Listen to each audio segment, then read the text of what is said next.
Hey guys, what's up and welcome back. I am Josh and this is the Eat Lift Program channel. And I am gonna explain to you guys how to respond to questions that you don't know the answer to in a software engineer / developer interview. So first off, fellas, there's way too many things in the field of computer science and tech to be able to memorize everything 100%. It's just not happening. You don't have that much memory in your brain, all right? For an example, let's just take one tiny piece of technology in computer science like AWS or Amazon Web Services. Now, AWS is just one small technology out of millions of different technologies, right? That being said, even Amazon engineers themselves will tell you that they don't know 100% of everything that encompasses AWS. Someone that I'm very close to and do work with on a regular basis is an ex-Amazon engineer, and he will tell you this himself, okay? So you'd just be a fool to assume that you're gonna memorize everything in computer science and waste your time sitting around trying to memorize random algorithms from a textbook.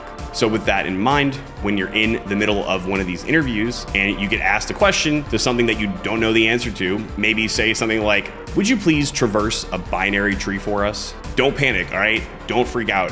It's gonna be okay. The thing is, by the time you get to this point in the interview process, you're most likely actually interviewing with actual engineers, or maybe at least people who used to be engineers, if not in this current position, somewhere in their history or in their work experience. And you can consider them to be kind of like you, an engineer. They know and see the world a similar way that you do. So you don't have to worry about trying super hard to impress them and being like, "Oh, I don't have this memorized."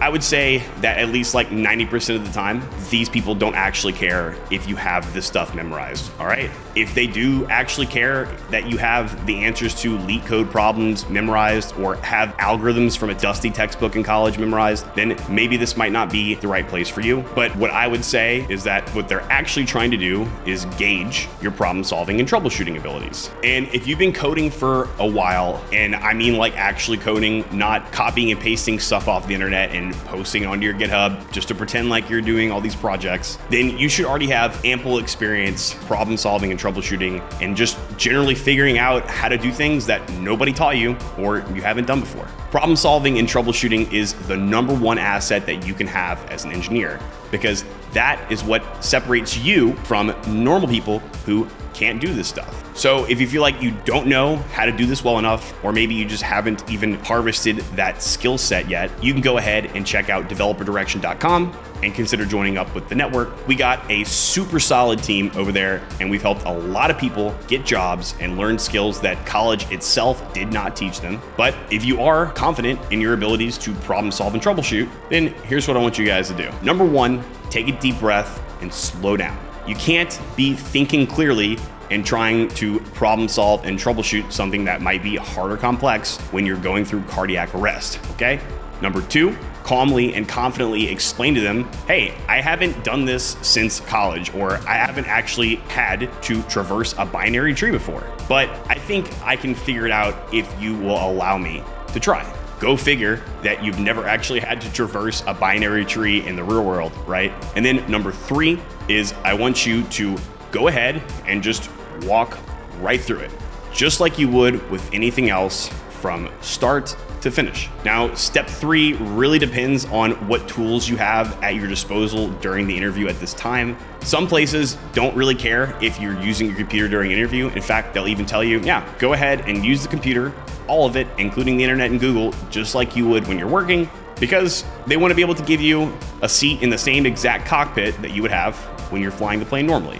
And if this is the case and you can go ahead and use the internet and the computer to its fullest extent, then I think you guys already know what to do.